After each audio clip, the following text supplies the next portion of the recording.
Coucou tout le monde, on se retrouve pour la pile à lire petit mois, petite lecture. Donc j'ai sorti tous les livres qui font moins de 200 pages ou un petit peu plus, mais ils sont aux alentours des 200 pages et on va partir tout de suite parce qu'il y en a quand même pas mal.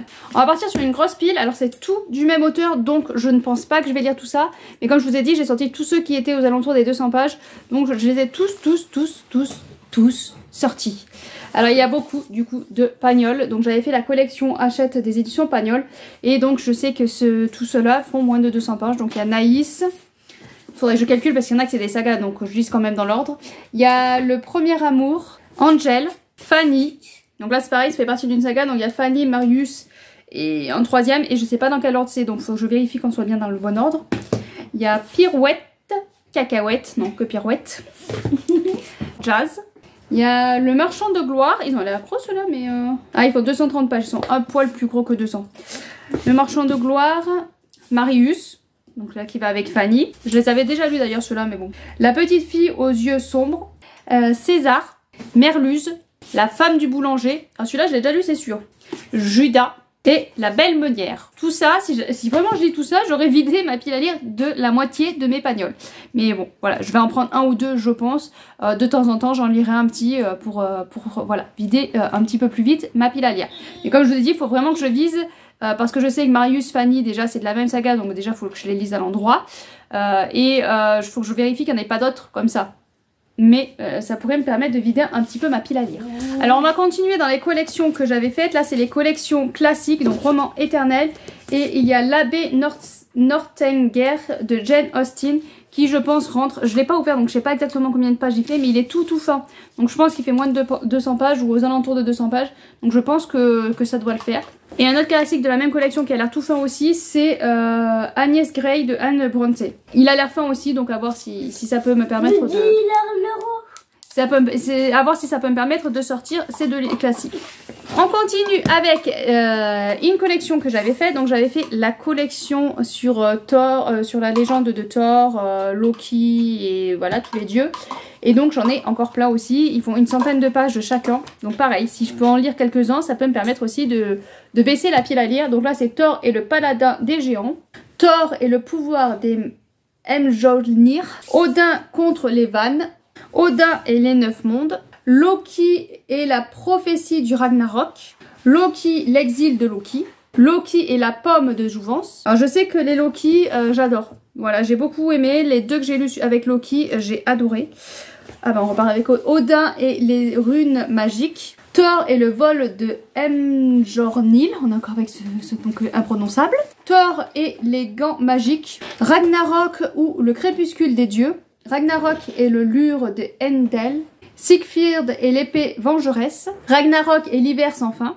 Thor au pays des géants. Donc voilà pour les collections avec les livres qui font moins de 200 pages ou aux alentours de 200 pages.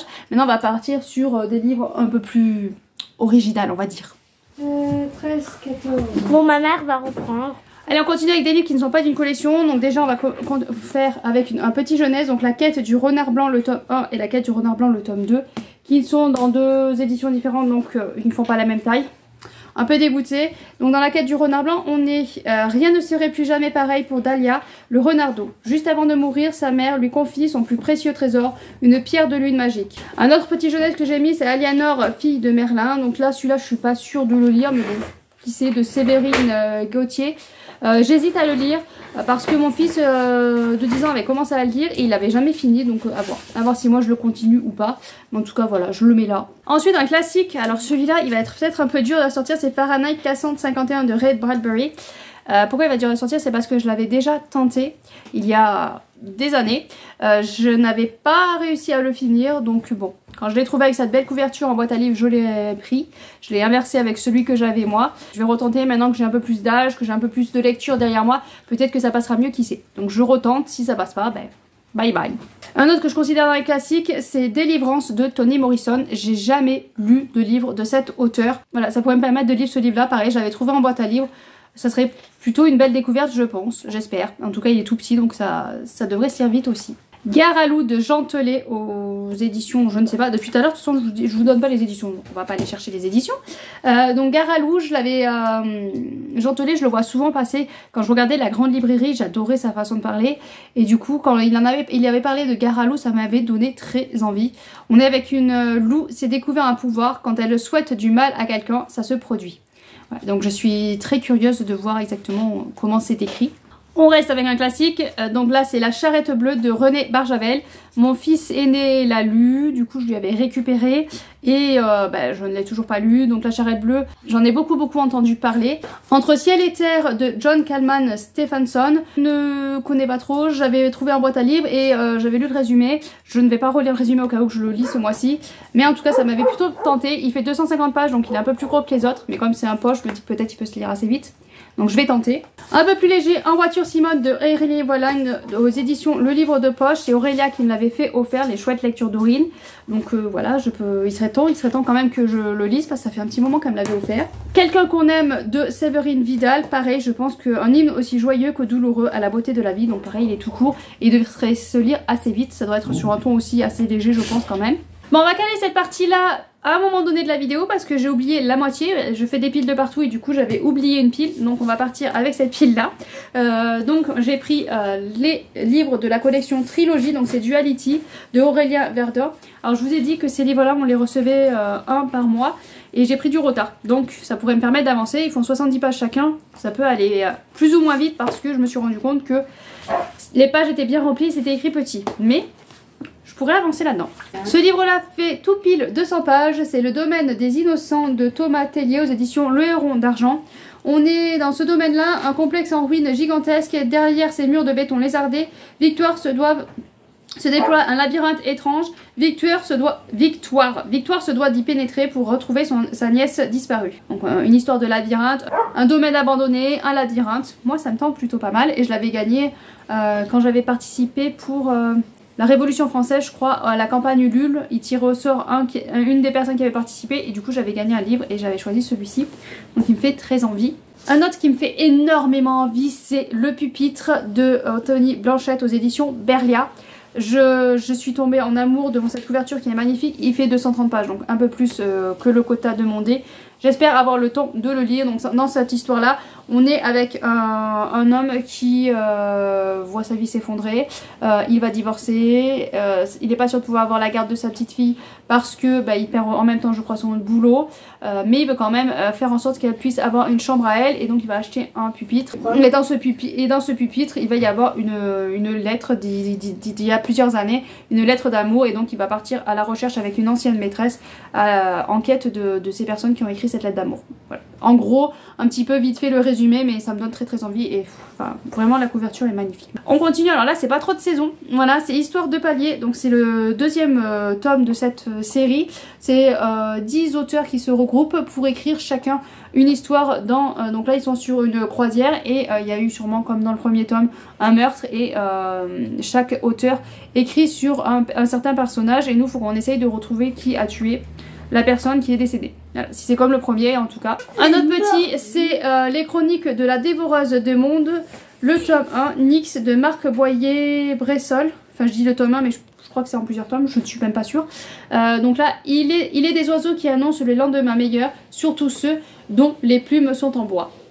Je l'avais gagné en concours. La décision de Isabelle Pandazopoulos, celui-ci, j'avais craqué parce qu'il y avait des dévoreuses de livres qui disaient qu'elle vendait certains livres. Elle m'avait envoyé des photos des livres qu'elle vendait et moi j'avais fait une sélection et j'avais pris celui-ci qui avait l'air très bien. Un matin, Louise qui a 17 ans a un malaise en plein cours de maths. Quelques instants plus tard, elle accouche seule d'un enfant qu'elle n'a pas attendu. Voilà, donc c'est une histoire de déni de grossesse, une jeune fille de 17 ans. Encore un petit jeunesse, c'est Les 100 visages de Sorennès, le tome 1 de Maxime Fontaine. C'était mon fils de 16 ans qui me l'avait fait acheter et quand j'avais lu le résumé, j'ai trouvé que ça pouvait être pas mal. Donc à voir si je me plonge dans ce petit jeunesse ou pas. On va être avec une enquête. Enquête délicate, événements mystérieux, énigmes insondables, système de protection, happening artistique et autres missions en tout genre. Voilà, donc ça peut être plutôt pas mal, pourquoi pas m'y tenter. Je ne pouvais pas faire une pile à lire sans mettre un Jean-Luc Conessa et par chance il y a le dernier cycle, le tome 1 qui fait presque 230 pages mais bon ça passe, 30 pages de plus, on les compte pas. Donc c'est les arcanes du temps. J'adore, voilà, j'adore cet auteur, donc j'ai hâte de commencer cette... il y a 5 tomes dans cette saga. J'ai les 2 premiers tomes, 2 ou 3. Non, je crois que j'ai que les 2 premiers tomes.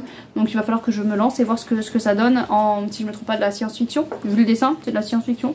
Donc à voir ce que ça va donner. Les Errants, le tome 1 Origine de Denis Labbé aux éditions Rebelle. Celui-là, je crois qu'il est un peu plus gros. Ouais, il fait 240 pages quand même. Mais il faisait partie des plus petits que j'avais, donc je l'ai rajouté là. Que faire lorsqu'on a 16 ans et que le monde s'écroule autour de soi? Vampire et sorcière Hogwarts 2013. Donc ça par contre ça m'a... Voilà, parce qu'il y a le mot vampire dedans. Un monde qui s'effondre, post-apo. Je dis oui. J'ai mis les autres, le tome 2 de Sandra Moyon aux éditions Plume Blanche, parce que oui, il faut que je lise quand même des Plumes Blanches. Il fait 240 pages, mais voilà, il devrait se lire quand même assez vite. J'espère avoir le temps de le lire. J'avais plutôt bien aimé le tome 1. Et pareil, l'Éternel de Terangi de Mélodie Smack aux éditions Plume Blanche. Ça m'en ferait comme ça 2 à lire. Il fait 230 pages aussi. C'est les 2 seuls petits Plume Blanche. Je vous mets la fin de l'autre vidéo. Et un petit dernier pour la route, c'est le tome 1, Les Irradiés des Gavards, le tome 1, Les Affres du Temps de Elodie Vallée-Wilcox. Donc c'est un auto-édité et j'avais très envie de le lire, je sais pas, j'ai toujours pas lu. J'ai le tome 2 aussi dans ma pile à lire, mais il est plus gros celui-ci. On est en 2080, un monde ravagé, des ruines à perte de vue, seul vestige d'une civilisation dévastée. Les rouages du temps s'emballent, la vie d'Annabelle et Morgane bascule, les entraînant dans un futur cauchemardesque. Voilà, donc à voir ce que peut donner cette série. Je sais que j'ai le tome 2, je sais pas s'il y a un tome 3 quelque part. Faudrait que je vérifie quand j'irai voir l'auteur, mais déjà il faudrait juste le tome 1 et voir si ça me plaît. Donc voilà pour cette pile à lire. Alors c'est plutôt une pile à mood on va dire, parce qu'avec tout ça je ne lirai pas tous, c'est sûr et certain. Mais c'est tous les plus petits livres que j'ai dans ma pile à lire. Sur ce, je vous laisse, je vous souhaite de bonnes lectures et à bientôt bien sûr.